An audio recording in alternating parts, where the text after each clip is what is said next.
Grabación. Ya. Muy buenos días. Espero que me haya pasado unas buenas 2 semanas. Sé que ha pasado bastante tiempo desde que tuvimos clase y que hablamos de nuestros temas, pero quería iniciar la clase de hoy con un corte repaso de la unidad de cívica y gobierno, con los temas que a mí me parecen más importantes. Son preguntas más o menos simples, pero como mencioné, sí sé que ha pasado bastante tiempo desde que nos reunimos, así que si no saben, no tienen muy clara la respuesta, no se preocupen, es un repaso para repasar y para ayudarlos a prepararse para el examen. Ya, así que voy a tener una serie de preguntas que va a aparecer acá en la pantalla con este PowerPoint y quiero que me den la respuesta a lo mejor que puedan. Así que la primera es, ¿cuál es el propósito del gobierno? Mencionamos esto al inicio de la unidad, cuando estamos hablando sobre todo sobre los principios de gobierno, de vida cívica, pero ¿cuál es el propósito del gobierno? ¿Cuáles responsabilidades tiene el gobierno a su pueblo? ¿Alguna idea? Proteger al país. Sí, esa es una. Es una de las dos que dice el libro. ¿Alguna otra? Bueno, yo creo que proteger con eso básicamente entiendes el concepto, ¿no? La definición que da el libro es que el propósito del gobierno es proteger y servir al pueblo, ¿no? Asegurarse que estén a salvo y que tengan todas sus necesidades. Y la forma en la cual hace eso es haciendo leyes y asegurándose que se cumplan esas leyes. A cargo de muchas diferentes cosas, pero sí. Ese es el propósito del gobierno. La siguiente pregunta. ¿Qué tipo de gobierno tienen los Estados Unidos? Y traten de ser lo más específico que creen que pueden ser, ¿no? Hemos hablado sobre muchos tipos de gobiernos, no solamente en la unidad de cívica de gobierno, pero también en la unidad de historia mundial, ¿no? Gobiernos como monarquía, oligarquía, dictadura, democracia, república, teocracia. Pero ¿qué tipo de gobierno tienen los Estados Unidos? ¿No es un democrático? Es parecido a la democracia, pero no es una democracia. Democracia.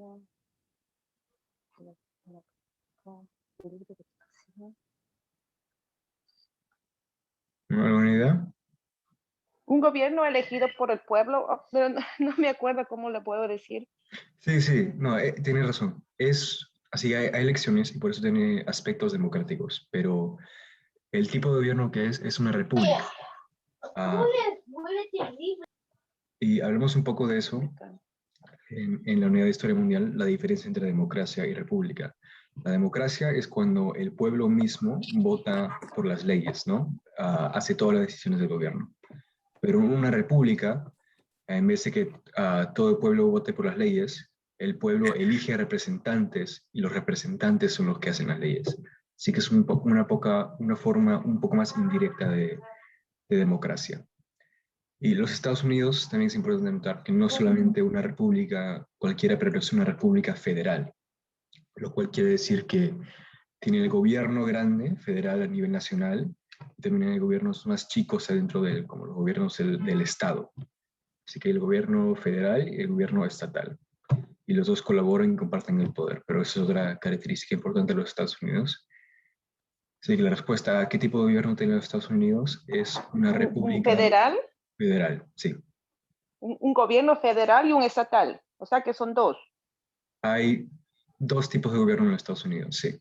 Federal y estatal. Pero el estatal como responde al federal, no está abajo del federal. Pero ¿Eso sí. quiere decir de los partidos que es republicanos y demócratas también? ¿A qué se refiere? De los partidos que hay en los Estados Unidos, de republicanos y demócratas. Sí, sí, esos son los partidos que forman parte del gobierno, el estatal y el federal. Así que el gobierno federal es el gobierno a nivel nacional, ¿no? Que tenemos como el presidente Joe Biden, como toda la gente que está en Washington, D.C., que gobierna sobre todo el país, pero los gobiernos estatales son gobiernos más locales que tiene cada estado. Así que, por Oh, ejemplo, de cada estado. Oh, ya. Federal y estatal. Oh, ya. así que, por ejemplo, Nueva York, en la capital del estado de Nueva York, en Albany, está el gobernador de Nueva York, está el Senado de Nueva York, y bueno, estoy dando las respuestas para las siguientes preguntas, pero sí, una república federal. Y la siguiente pregunta, ¿cuáles son las tres partes del gobierno de los Estados Unidos?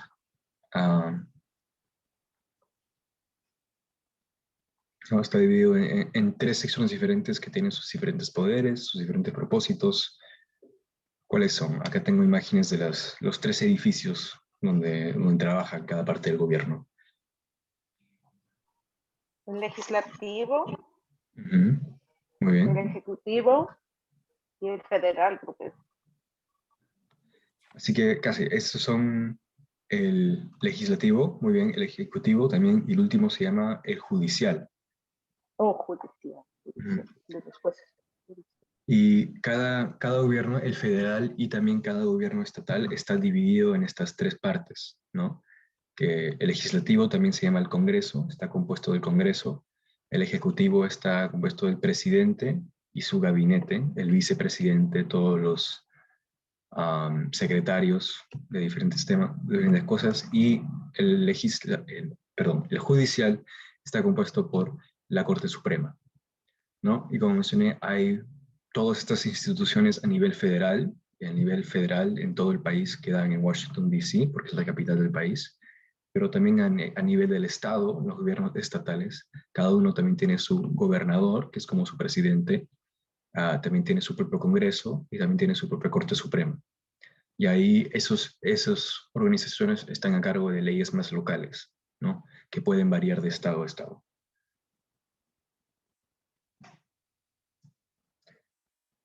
Ya. La siguiente pregunta, ¿cuáles son las dos cámaras del legislativo? Así que hablamos sobre que en el gobierno estadounidense el legislativo es un sistema bicameral, ¿no? Diciendo que tiene dos cámaras, está dividido en dos partes. ¿Y cómo se llaman? Republicanos y demócratas. Esos son los partidos del país, pero el legislativo sí mismo está dividido en dos diferentes organizaciones. Y en esas dos diferentes organizaciones, esas dos cámaras, hay republicanos y demócratas. Pero, ¿cómo se llaman las dos cámaras?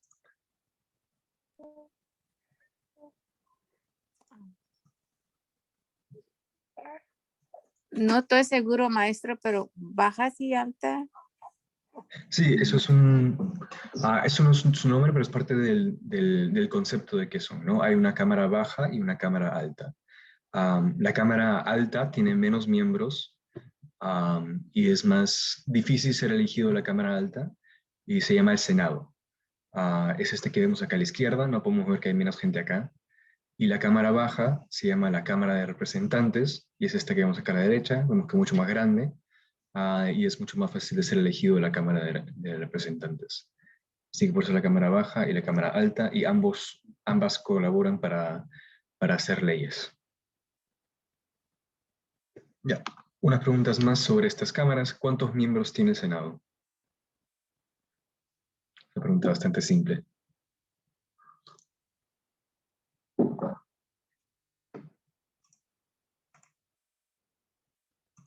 ¿No? Está bien. Así que en el Senado, cada estado tiene 2 senadores. Así que en total hay 100 senadores en el Senado, ¿no? 2 por cada estado, hay 50 estados, 2 por 50 es 100. Pero ¿qué determina cuántos miembros tiene la Cámara de Representantes? ¿No?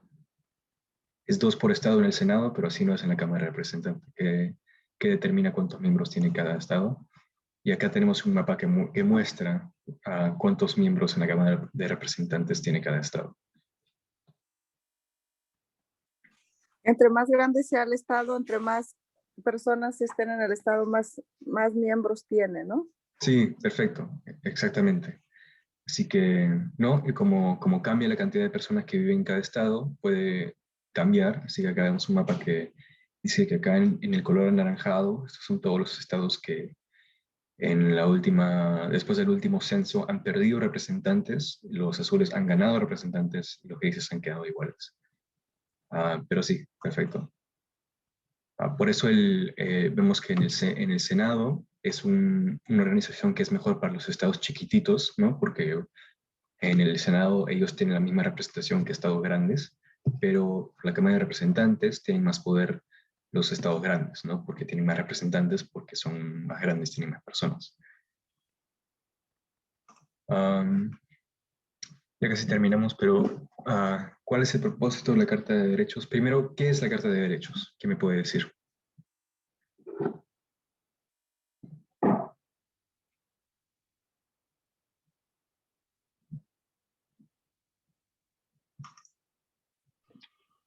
Eso es donde están todos las leyes, donde se escriben las leyes, ¿verdad? Son leyes muy importantes. Exacto, las primeras leyes que George Washington. Sí, fueron las primeras 10 enmiendas a la Constitución de los Enmiendas, Estados ajá, Unidos. enmiendas. Sí, Ajá. enmiendas que son como leyes muy importantes, muy poderosas, ¿no? Que son muy difíciles de cambiar. Son las primeras 10 enmiendas a la Constitución, pasadas justo después de que se ratificó la Constitución. ¿Y cuál es su propósito? ¿No? ¿Qué hace? Hacer respetarlas, ¿Hacer respetar qué? hacer respetar las leyes. Hacer respetar los derechos del pueblo. Así que en la Constitución sí misma, la original, estaba escrito todas las partes del gobierno, todo cómo se definía el gobierno, pero no había ninguna parte de la Constitución que defendía los derechos del pueblo. Así que justo después de que se pasó la Constitución, se pasaron estas 10 enmiendas que protegen derechos fundamentales como el derecho a la libertad de expresión, el derecho a la libertad de religión, el derecho a hacer protesta, cosas así, que son ¿no? derechos muy importantes de la vida cívica. Y la última pregunta, a uno más de gobierno en general, ¿cuál es la diferencia entre una dictadura y una monarquía?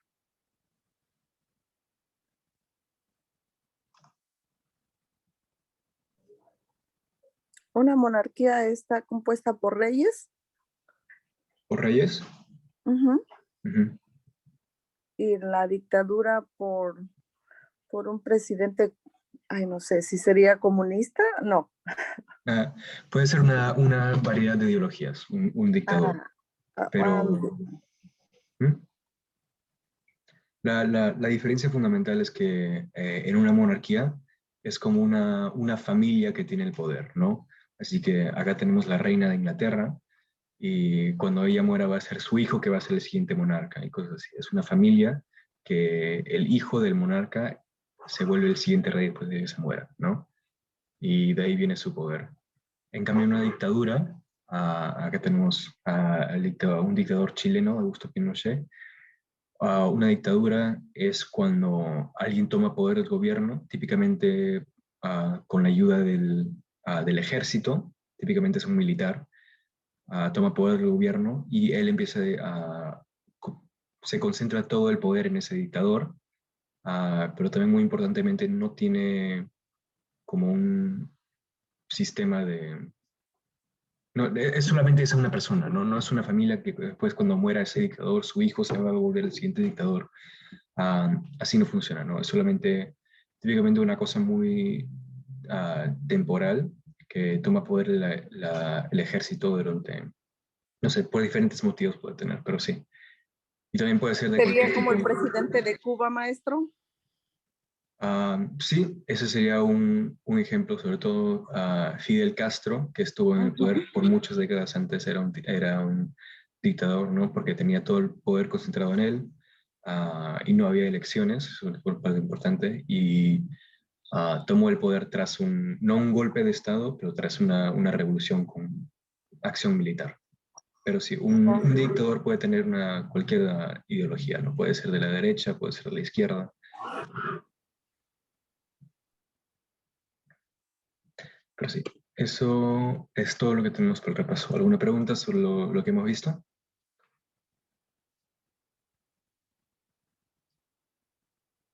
No. Ok. Entonces, hoy día comenzaremos la unidad de economía. Voy a comenzar. Esta es la penúltima unidad que tenemos. Después de esta tenemos historia estadounidense y después de eso vamos a estar repasando hasta el fin de las clases. Pero comenzamos con el primer capítulo. Este capítulo es más que todo sobre algunos conceptos fundamentales de la economía, cosas que vamos a hablar que van a informar mucho de lo resto que vamos a hablar en esta unidad y también bastante de lo que vamos a hablar en la unidad de historia estadounidense. Acá tengo los términos claves.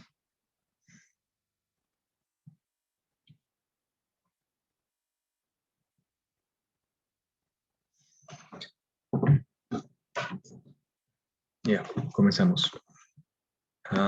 Primero, comenzamos definiendo qué es la economía, ¿no? Y como dice acá, es el sistema tras el cual se intercambian recursos, mercancías, servicios, en fin, cualquier cosa que se puede comprar o vender, cómo se intercambia, quién se queda con qué y cómo decidimos, ¿no? Quién tiene cuáles recursos y por qué. Y existen en todas las sociedades, ¿no? Hasta en la más básica, más chiquita, hasta la más avanzada y complicada, existen un sistema de economía. El primero que se desarrolló en las primeras civilizaciones, las primeras sociedades, es la del trueque, ¿no? Un sistema muy básico y fácil de economía, de intercambio, que se utilizaba antes de que se inventó el dinero, ¿no? Para decir, hasta en los tiempos muy antiguos, ¿no? Cuando solamente había granjeros y cosas así, hay que decir que yo soy un granjero, yo tengo muchas papas, más de las que yo quiero, y tú tienes más gallinas de las que tú quieres, entonces podemos hacer un trueque, tú me das cierta cantidad de gallinas y yo te doy cierta cantidad de papas, y así hacemos intercambio, ¿no? De recursos. Así que ese es el concepto básico de la economía, ¿no? ¿Cómo se intercambian los recursos? ¿Qué tiene con los recursos y por qué? ¿Quién tiene con los recursos y por qué? Otro concepto que vamos a ver sobre la economía que es muy básico y muy importante es el del costo, lo cual es todo lo que se desprende, todo lo que se gasta para obtener o para poder comprar algo. Ahora, en nivel más básico, en nivel más obvio, el costo viene en el dinero, ¿no? Así que hay que decir si quieres comprar una computadora para tu casa por cualquier razón, el costo más obvio va a ser no sé cuántos dólares te va a costar esa computadora. Pero también hay otros tipos de costos que van más allá del dinero, que tal vez no son tan obvios al inicio. Así que utilizando el ejemplo de clases de fútbol, ¿no? El costo de hacer que tu hijo o tu hija tome clases de fútbol, primero que todo hay el costo no inmediato de dinero, a todo lo que tienes que pagar por las clases, ¿no? Los zapatos, el uniforme, tal vez el balón, y no solamente hay ese costo de dinero, ¿no? Pero también hay otros costos, como de tiempo. Así que, por ejemplo, el tiempo que tal vez te tarde a ti llevar a tu hijo o hija a la práctica de fútbol, ese tiempo que el niño pase en la práctica de fútbol no lo va a poder utilizar para hacer otras cosas, como otros deportes, otras actividades. El esfuerzo que gasta también en esas prácticas de fútbol, está gastando ese esfuerzo en eso y es el mismo esfuerzo que no va a poder gastar haciendo otra cosa, como por ejemplo sus estudios o cualquier otra cosa. Y también hay riesgo, aunque no tanto cuando son chiquitos como en esta foto, pero hay riesgo de, por ejemplo, que se lesionen, no cualquier cosa. Pero podemos ver que cada actividad tiene este tipo de costos, ¿no? Todo va más allá de solamente dinero, también hay costos en tiempo, esfuerzo, riesgo, puede ser en otras cosas. Pero igual como todo tiene su costo, todo también tiene su beneficio. Y la forma en la cual se hacen las decisiones económicas de una manera calculada son con un análisis de costo-beneficio, donde tomas el costo de cualquier cosa que puedas comprar, tomas su beneficio y las comparas, ¿no? Así que siguiendo con el ejemplo de las clases de fútbol, ya hablamos el costo, ¿no? El tiempo, dinero, esfuerzo, riesgo de lesión que toma, pero también hay varios beneficios, ¿no? Obvios como la alegría, orgullo que puede sentir tu hijo o tú porque juegue fútbol, la salud que le da, ¿no? Es un muy buen ejercicio. Y también la posibilidad, aunque sea muy baja, que pueda volverse profesional, pero igual existe.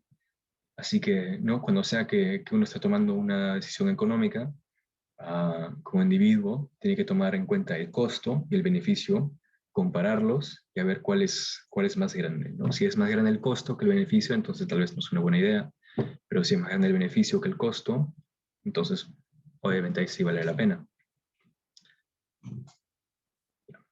El siguiente principio de la economía que vamos a hablar es la ley de la oferta y demanda, que es una ley de la economía que se utiliza para determinar cuál es el precio o cuál debería ser el precio de cualquier producto o servicio, cualquier cosa que se puede comprar o vender.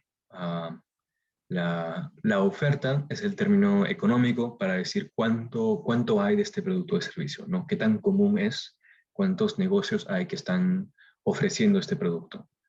En cambio, la demanda es cuántas personas quieren este producto, ¿no? Cuánta gente está demandando este producto, cuántas personas quieren este producto y cuánto la quieren. ¿No lo quieren mucho o lo quieren un poquito nada más? Así que la relación entre la oferta y demanda determina el precio, ¿no? Cuando sube la oferta y baja la demanda, el precio baja.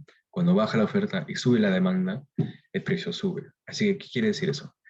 Hay que tomar el ejemplo de trajes de baño y chaquetas de invierno. Así que, por ejemplo, al inicio del verano, ¿no? La gente va a estar empezando a ir a la playa, a salir más, tal vez están yendo a piscinas a bañarse. Cuando está haciendo más calor, va a haber mucha más demanda de trajes de baño, ¿no? Así que eso va a hacer que a inicios del verano va a subir mucho el precio de los trajes de baño. ¿Por qué? Porque está subiendo la demanda. Como más gente la quiere, los negocios pueden subir el precio y así ganar más dinero, ¿no? Porque la gente lo va a comprar sí o sí, porque la gente necesita trajes de baño o quiere trajes de baño, ¿no? Así que pueden subir el precio para ganar más dinero de esa forma. Lo mismo pasaría, por ejemplo, con chaquetas de invierno en el invierno, ¿no? Al inicio del invierno, cuando empieza a hacer frío, la gente va a querer comprarse unas chaquetas nuevas para que no les dé frío. Y la misma cosa va a pasar, ¿no? Va a subir la demanda, entonces los negocios van a poder subir el precio porque la gente lo va a comprar porque tienen mucha demanda, tienen mucho deseo de comprar ese producto, entonces suben el precio para ganar más dinero de esa forma. Lo opuesto pasa, ¿no? En las otras partes del año. Así que, por ejemplo, en el invierno hay muy poca gente que quiere comprarse un traje de baño, así que serán más baratos por lo general los trajes de baño en el invierno.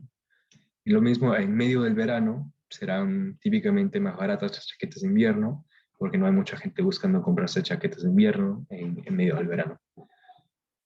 Eso es un ejemplo que demuestra la relación entre la demanda y el precio.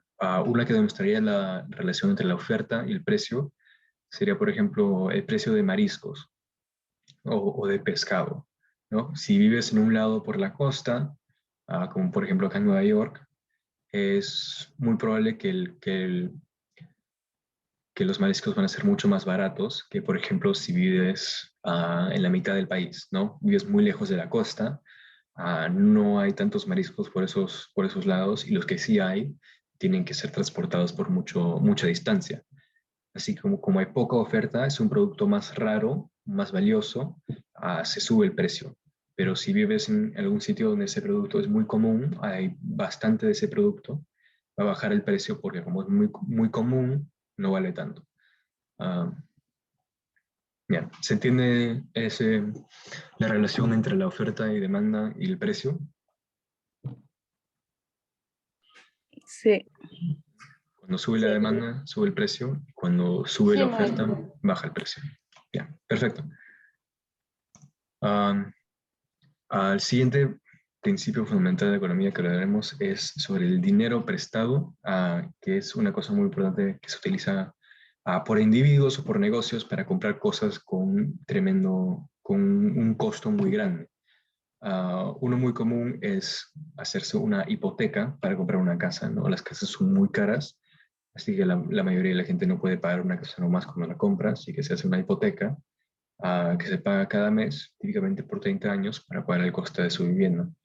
Pero no, también hay muchas otras cosas que se pueden pagar por dinero prestado porque son muy caras, cosas como un auto o una educación de universidad, que en los Estados Unidos es tremendamente cara, así que típicamente la gente necesita pedir dinero prestado para poder pagarla. Pero todos los préstamos, todo el dinero prestado, típicamente lleva pagos mensuales, pero siempre lleva interés. Interés es el porcentaje del dinero que te prestaron que tú vas a tener que pagar. Así que cuando pagas un préstamo, un poco de dinero prestado, no pagas solamente la plata, el dinero que te han prestado, pero sino también pagas el interés, lo cual es la forma en la cual el banco que te dio el dinero, así ganan dinero ellos. Así que hay que decir que yo me saco un préstamo de $10,000 del banco, voy a tener, dependiendo de cuánto interés tengo que pagar, voy a tener que terminar pagando $10,000, $11,000, hay que decir, porque voy a tener que pagar más de lo que me prestaron, porque así gana su dinero el banco. Así que acá tenemos una fórmula que se utiliza para calcular el total de interés. La pueden anotar si quieren, pero I por C por T es igual a I grande. ¿Qué quiere decir eso? Quiere decir la tasa de interés, lo cual es el porcentaje en el préstamo que estás pagando, por la cantidad de dinero prestado por tiempo, es el interés total. Así que quiere decir que me he hecho un préstamo de $100 con 20% de interés. Bastante interés, pero hay que decir que sí. Tenemos la tasa de interés, que es 20%, sería 0.2 por 100. Por tiempo hay que decir que lo voy a pagar en un mes nomás. Entonces el interés total sería $20. Así que termino pagando $120, los $100 que originalmente me prestaron, más los $20 que estoy pagando de interés, porque esa era la tasa de interés.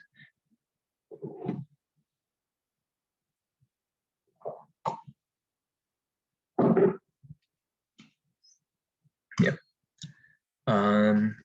Eso es todo por ese capítulo. ¿Alguna pregunta sobre todo lo que hemos visto hasta ahora?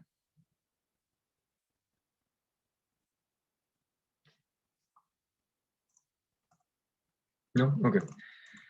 Entonces, los siguientes dos capítulos son la microeconomía y la macroeconomía, cuáles son formas más específicas de estudiar la economía.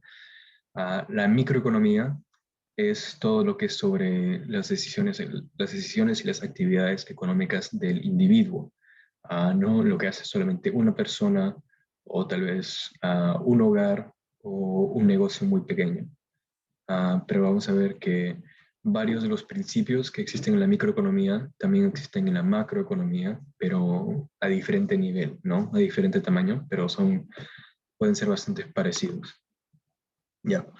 Así que como mencioné, la microeconomía es, ¿no?, las decisiones económicas tomadas por individuos.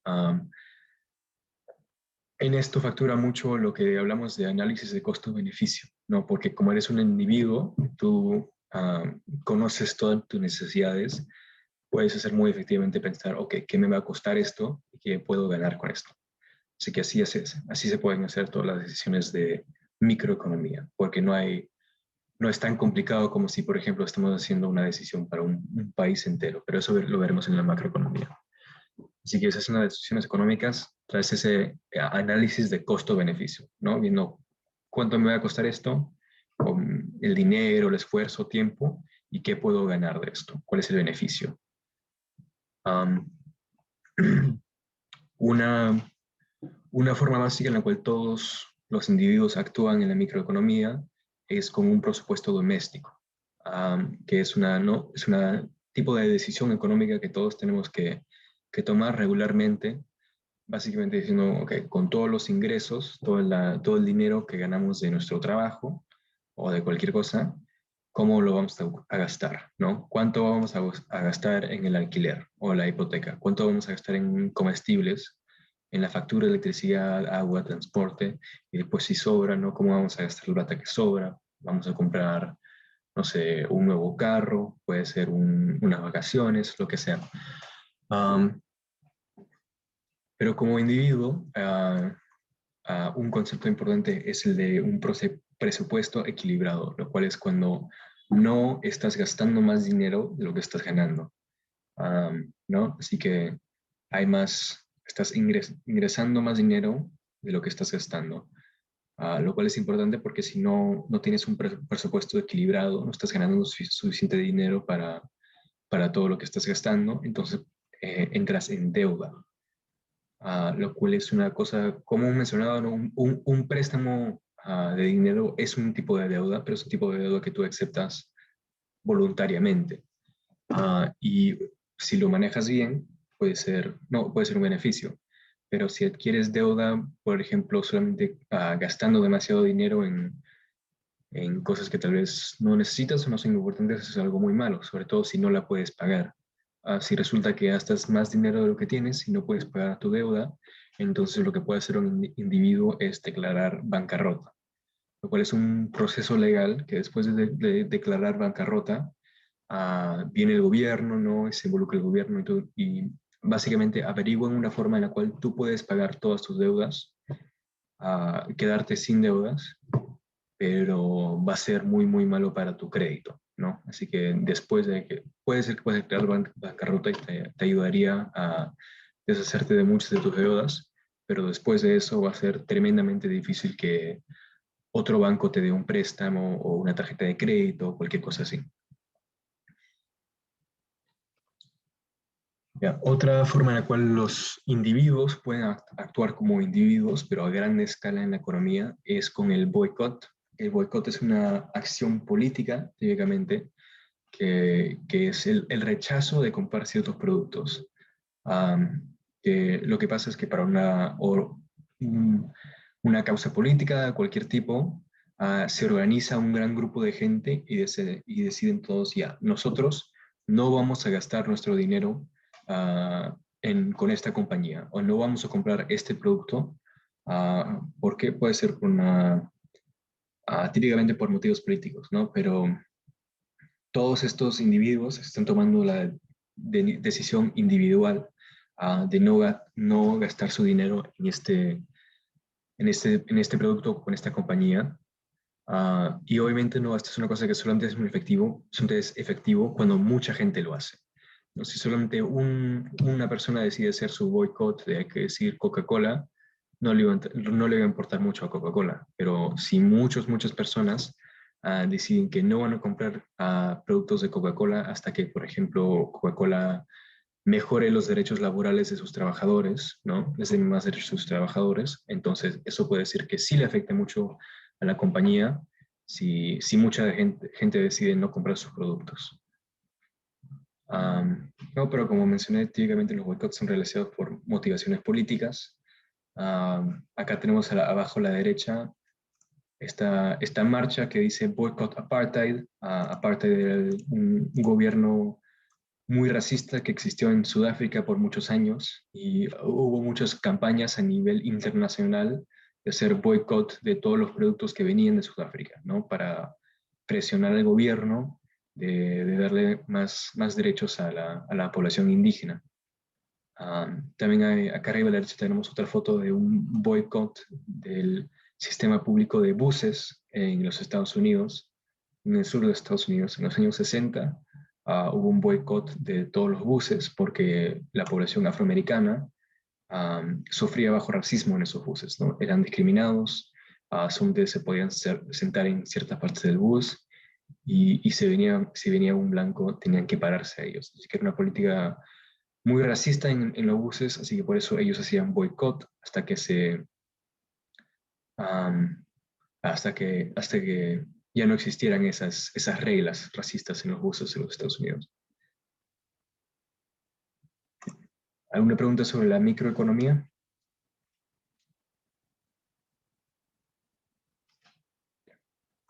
Si no, entonces comenzamos con la macroeconomía, ¿no? Micro es un sufijo, un prefijo, perdón, es un prefijo que quiere decir pequeño. Macro es lo opuesto, es un prefijo que quiere decir grande. Así que la macroeconomía es la economía a escala grande. Cosas como ya no estamos hablando sobre cómo individuos toman decisiones económicas sobre su propia vida, pero sino acá estamos hablando sobre países, ¿no? ¿Qué decisiones económicas toma un país? O compañías internacionales o grandes compañías. O también, como vamos a ver, y trabajadores también pueden participar en la macroeconomía, pero en términos de sindicatos laborales y cosas así.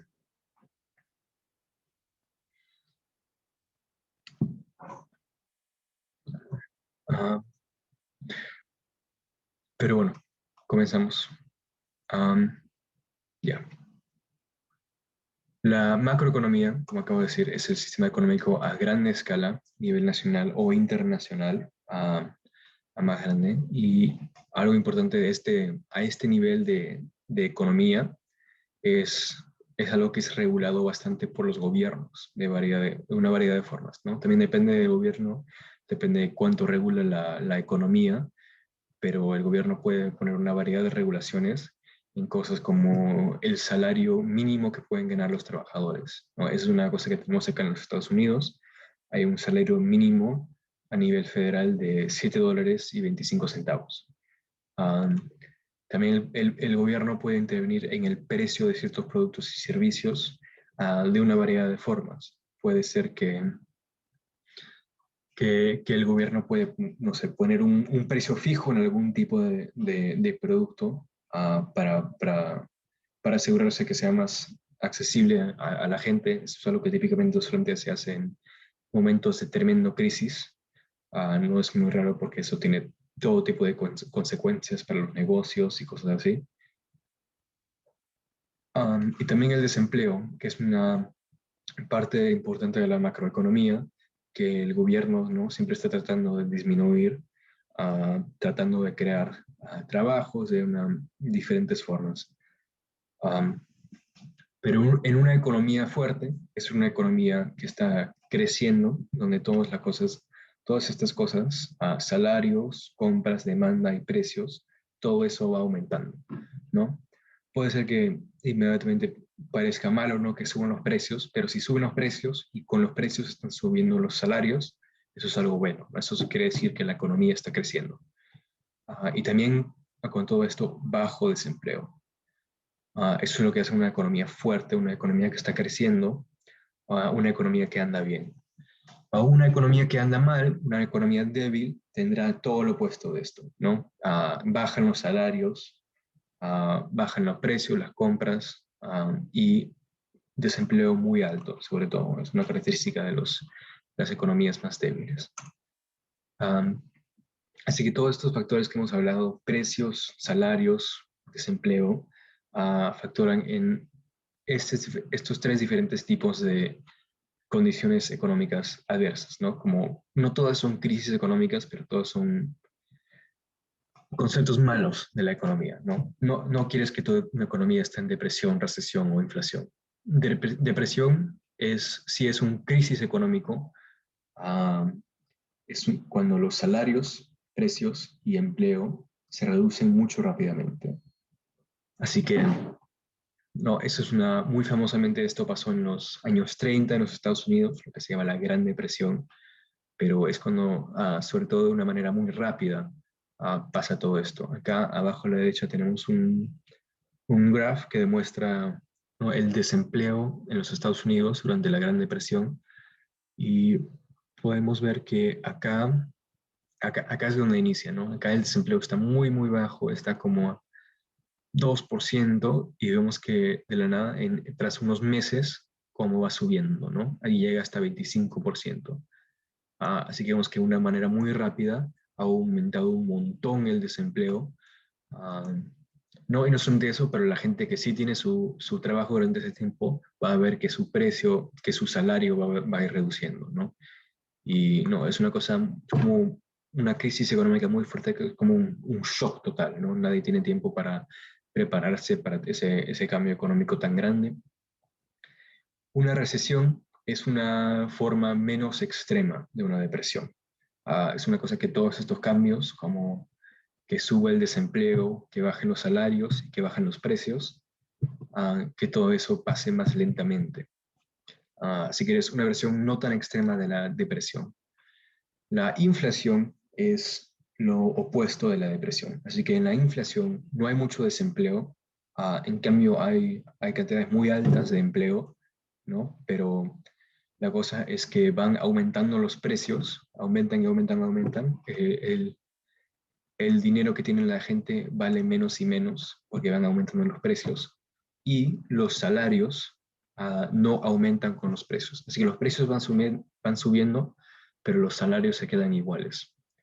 Así que eso hace que, primero que todo, que el dinero valga menos, ¿no? Porque los precios son tan altos que lo que antes podías comprar, por ejemplo, un pan por, digamos $5, muy caro, pero podrías comprar un pan por $5 y ahora diremos que cuesta $15, ¿no? Esos $5 ahora no valen tanto, ¿no? Porque ahora un pan cuesta 15.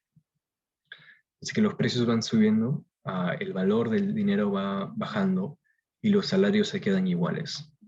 Así que, no, efectivamente, todos los trabajadores ganan menos y menos porque el dinero vale menos y los salarios se quedan iguales. Acá arriba a la derecha tenemos un ejemplo de una foto de una instancia de inflación extrema en Alemania después de la Primera Guerra Mundial.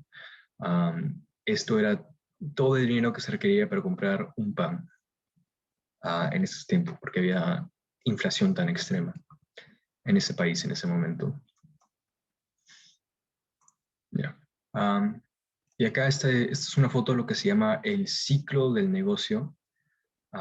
Y es básicamente el ciclo en el cual están constantemente todas las economías de mercado, ¿no? Economías capitalistas que vemos que van tras ciclos de recesión y expansión, ¿no?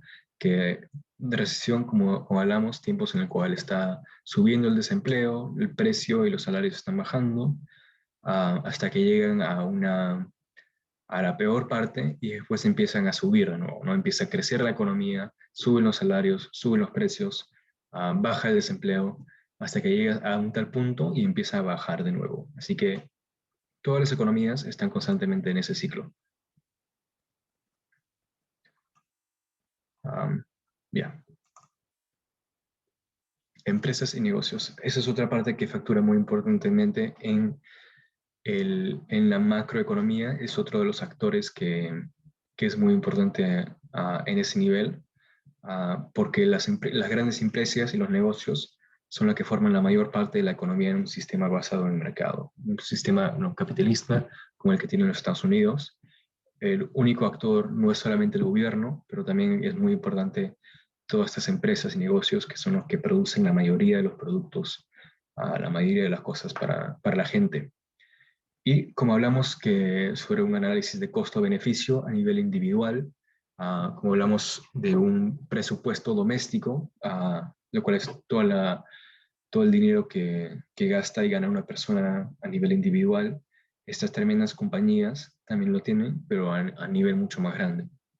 No, el beneficio de una compañía es todo el dinero que gana la empresa que excede los costos. Así que hay que decir que tienes un restaurante y tienes que pagar, no sé, todos los gastos, el salario de tus empleados, el alquiler del edificio donde tienes tu restaurante, el costo de la comida que compras, que después se cocina. Todos esos son los costos. Subtraes eso de tus ganancias al fin del día y ese es el beneficio. Todo el dinero que has ganado después de todos los costos.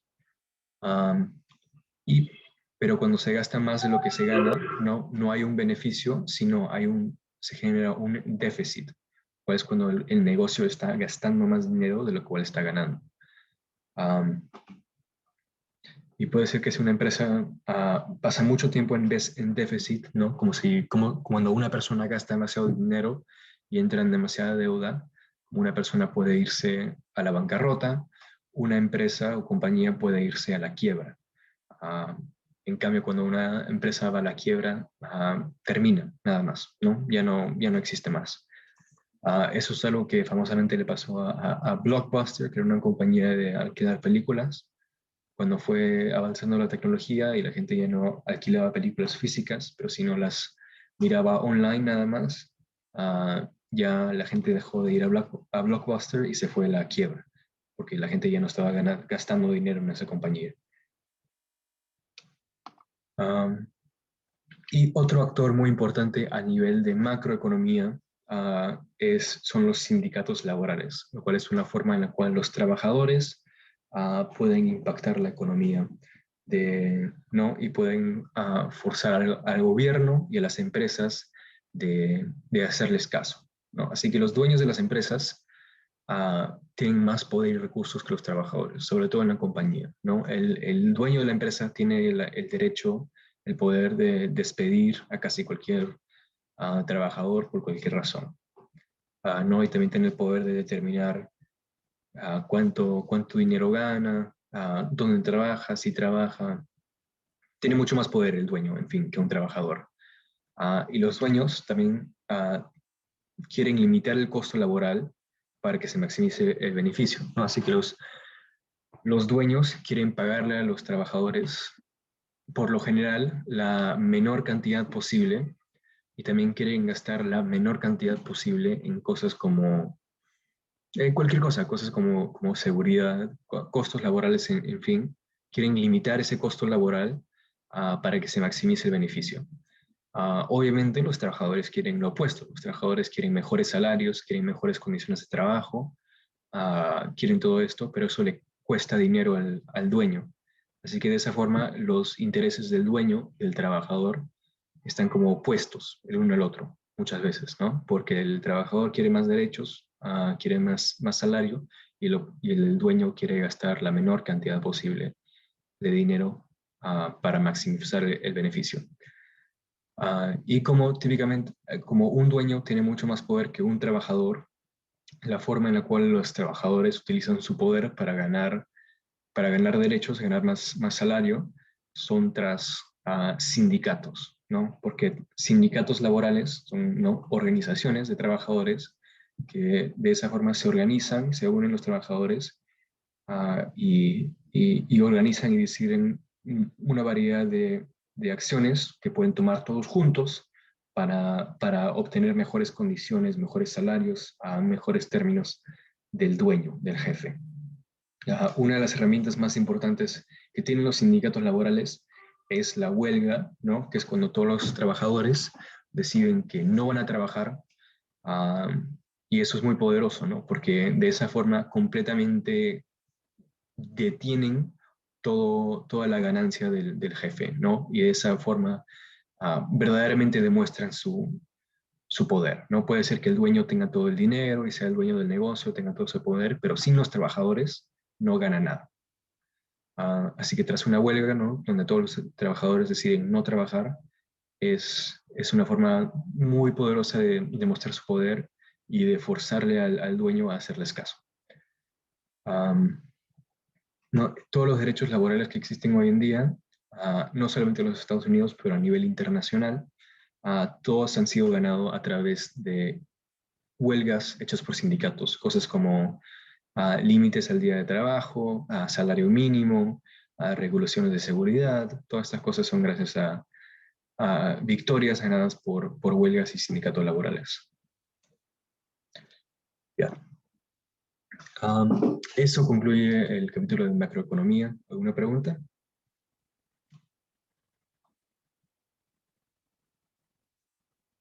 No, profesor. No. Bueno, entonces eso creo que será eso todo. Eso será todo por hoy. Como les he dicho, típicamente hacemos 3 capítulos por clase y digamos cubrir nuestros 3. Si ya no hay ninguna otra pregunta, entonces nos vemos la próxima semana. Gracias, maestro. Ya, que tengan una buena semana. Igualmente para usted.